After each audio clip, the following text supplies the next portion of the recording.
Чӑваш чӗлхи пурчухне тӗнче пӗтмен. Куда мумелис, истяну И туған тіл, и матур тіл, әткәм әнкәмнең тілі.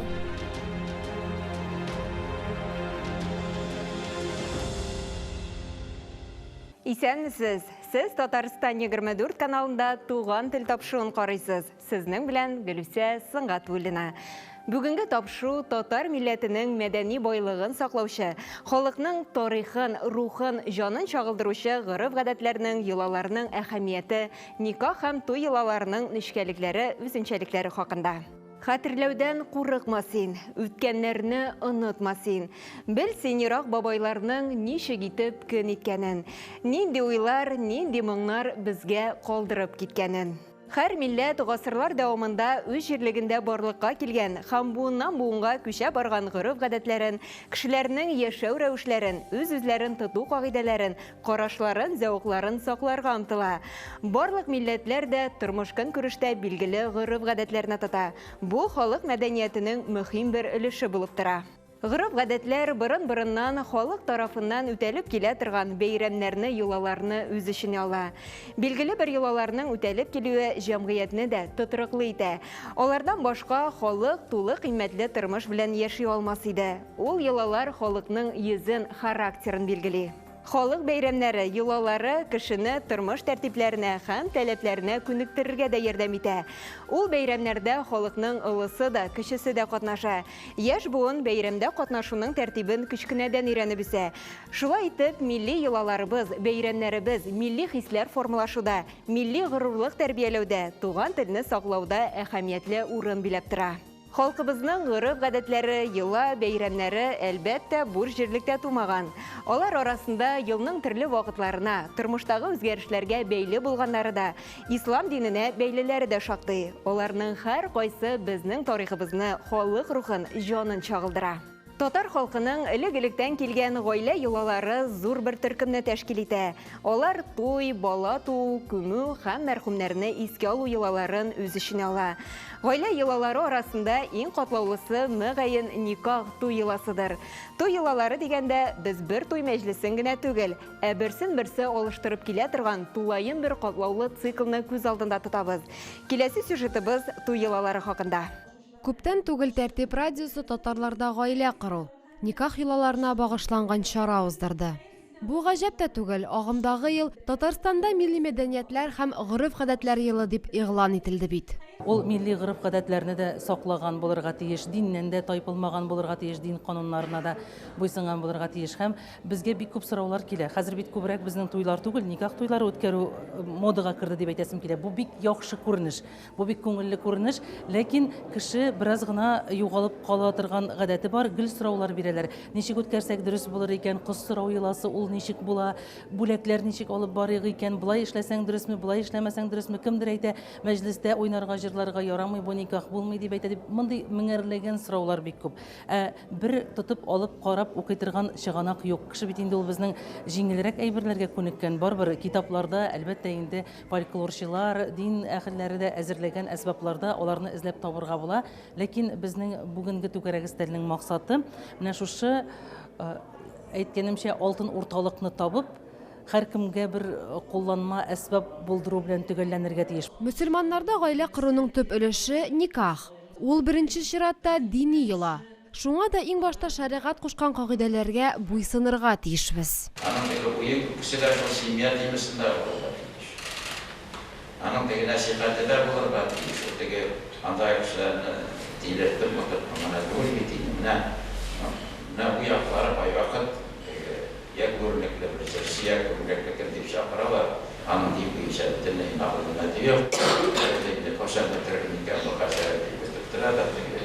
20 сәгатьтән соң, ул 20 минуттан соң, ярым сәгатьтән соң 60 минут белән бушайдан.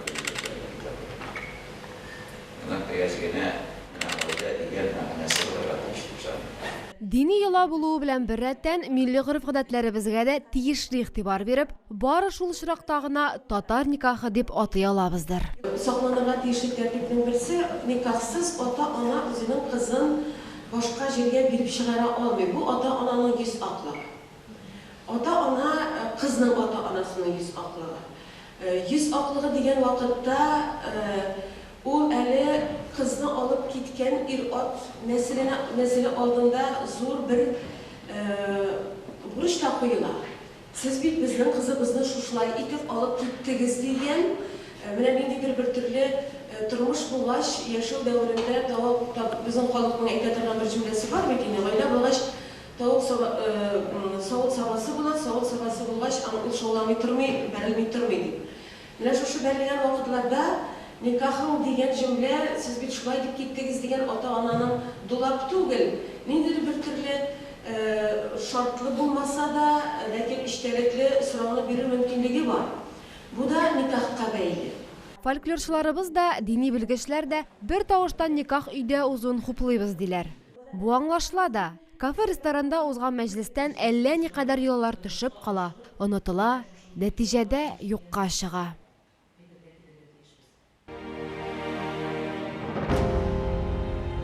Гасырлар дәвамында халыкның күңеленә сеңгән йола бәйрәмнәр әдәбиятыбызда да шактый чагылыш тапкан. Күренекле шәхесләребез Кәрим Тинчурин, Гомәр Бәширов, Гаяз Исхакый, Фатих Хисни, Мәхмүд Галәү һәм башка язучыларыбызның әсәрләрен моңа мисал итеп китергә була. Алар милли хисләр формалаштыруга, милли горурлык тәрбияләүгә ярдәм итәләр. Узган гасырның 20-30 елларында коллективлашу чорларында туй йоласының бик күп кенә чылбырлары өзелгән, юкка чыккан. Шулай да аларның борынгы формасы төрле төбәкләрдә матур әдәбиятта сакланып калган.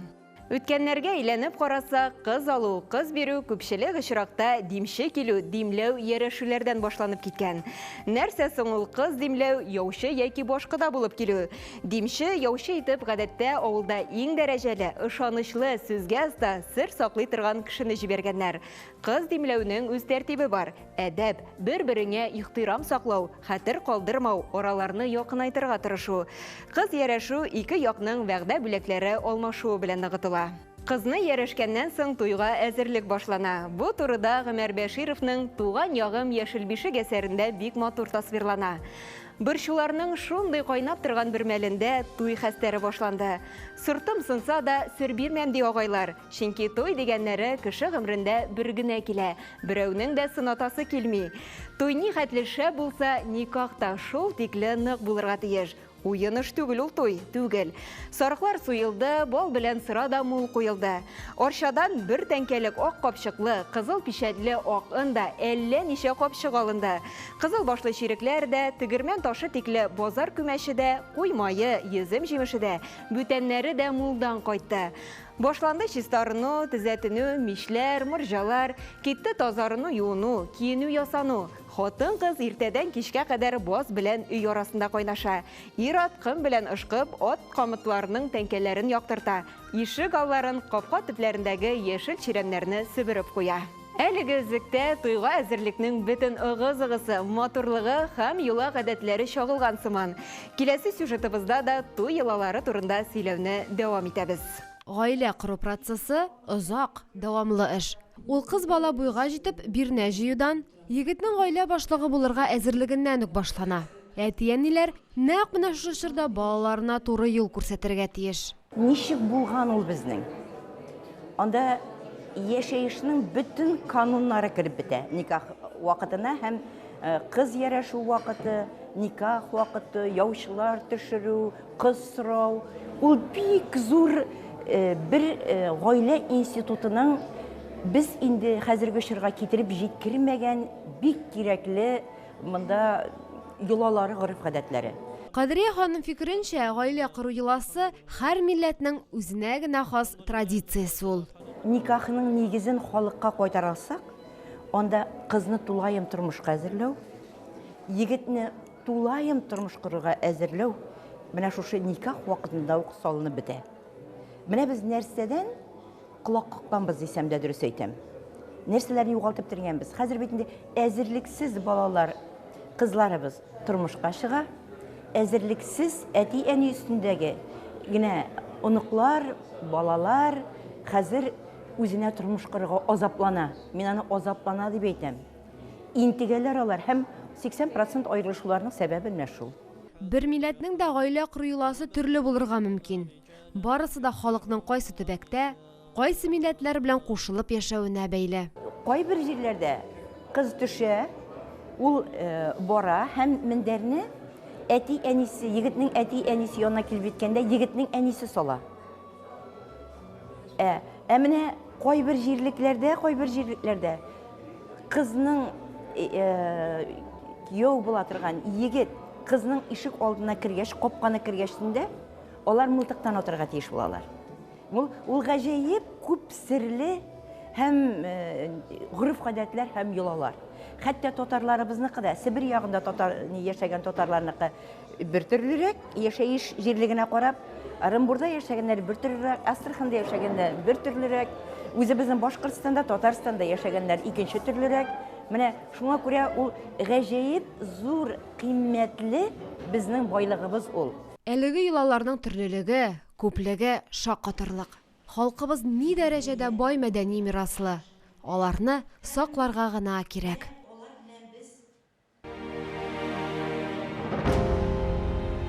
Мөселманнарда өйләнүнең төп вакыйгасы ул никах. Гаилә төзүне шәригатьчә махсус дуга укытып беркетү йоласы. Никах мәҗлесе гадәттә кыз өендә үткәрелә. Анда олылар, картлар, егетнең һәм кызның әти-әниләре, туганнары катнаша. Никах туе тыныч, салмак кына итеп, изгелек һәм бәхет теләү сүзләре белән уздырыла. Бу йоланы халкыбыз изге итеп саный, тылсымлы көчкә ия дип ышана. Никах йоласының нечкәлекләрен янәдән Гомәр Бәшировның «Туган ягым яшел бишек» әсәрендәге юллар белән беркетеп куясы килә. Капка төбеннән сәлам биргән тавыш ишетелде. Мулла белән мәзин килеп җитте. Аларны иң түргә уздырдылар. Шунда туйның бисмилласы. 2 яшьне бер-берсенә гомерлеккә беркетеп куя торган никах уку башланды. Хәзрәтнең әле бер кодага, әле икенчесенә китап чалатып, зирәдә мәзәк сүзләр әйтүе ишектән дә, ачык тәрәзәдән дә ишетелеп торды. Бу ризалык сорау йоласы иде. 2 олы кеше келәт янына барып, апайның да ризалыгын сорап килделәр. Аны Мулла абзый әйттеләр. Шуннан соң Мулла абзый озак кына итеп никах укыды. Никахтан соң икенче көнне кияү йортында туй мәҗлесе үткәрелә. Туйның һәрбер мизгеле, һәрбер күренеше, җыр, музыка, такмак-такмаза, төрле ырымнар, йолалар белән үрелеп бара. Туй өчен махсус һәм үзенчәлекле аш-су, савыт-саба, кием-салым, түшәк-ястык һәм башкалар әзерләнә. Мәҗлес көннәрендә туганнарны килен белән таныштыру, кыз күрсәтү, кыз сөю, килен котлау йоласы да үткәрелә. Кәләшне һәм аның 2 дус кызын бер шәл белән каплыйлар да, кайнана һәм башка туганнар аны танырга тиеш була. Соңыннан бүләкләр алмашканнан соң килен һәммәсен дә чәй табынына чакыра.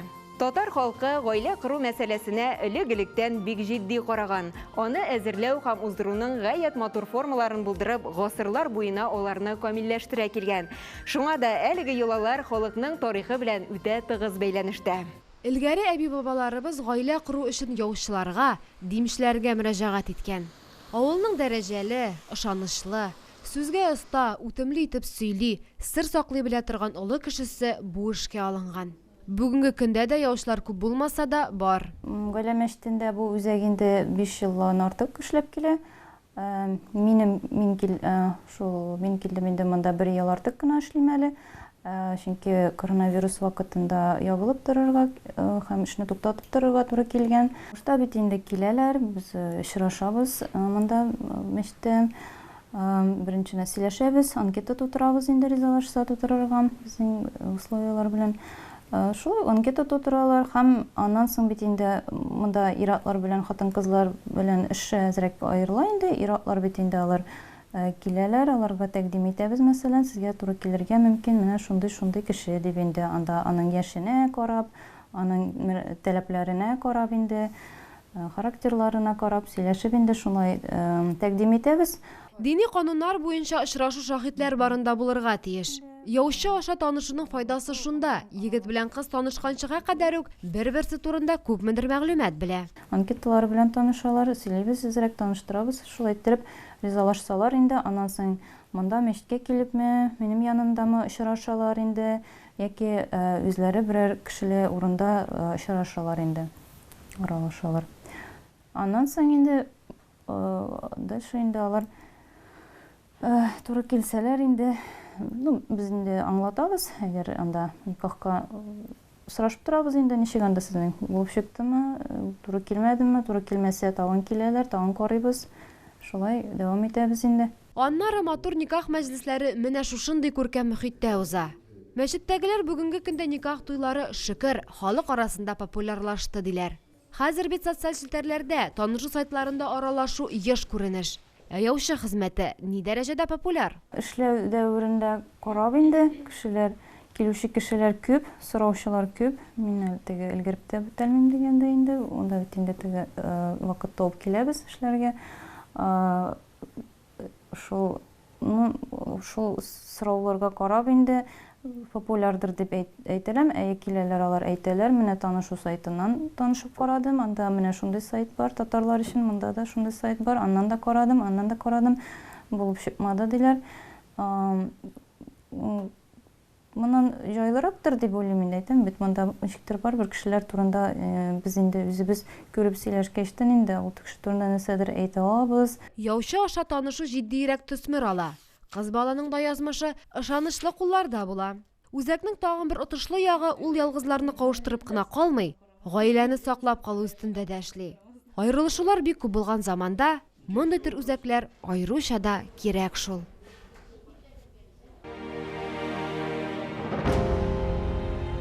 Халкыбызның йола, гырыф, гадәт һәм бәйрәмнәрен өйрәнү зур әһәмияткә ия. Диннән, телдән башка яши алмаган кебек, халык йолалардан башка да милләт буларак яшәүеннән туктар иде. Шуңа күрә ерак бабаларыбыздан безгә мирас булып калган шул йолаларны онытмаска, сакларга, буыннан буынга җиткерергә кирәк. Шушының белән тапшыруыбыз ахырына якынлашты. Без бүген татар милләтенең мәдәни байлыгын саклаучы, халыкның тарихын, рухын, җанын чагылдыручы гырыф-гадәтләрнең, йолаларның әһәмияте, никах һәм туй йоласының нечкәлекләре, үзенчәлекләре хакында сөйләштек. Сез Татарстан 24 каналында туган тел тапшыруын карадыгыз. Сезнең белән Гөлүсә Сыңгатуллина булды. Сау булыгыз, киләсе очрашуларга кадәр.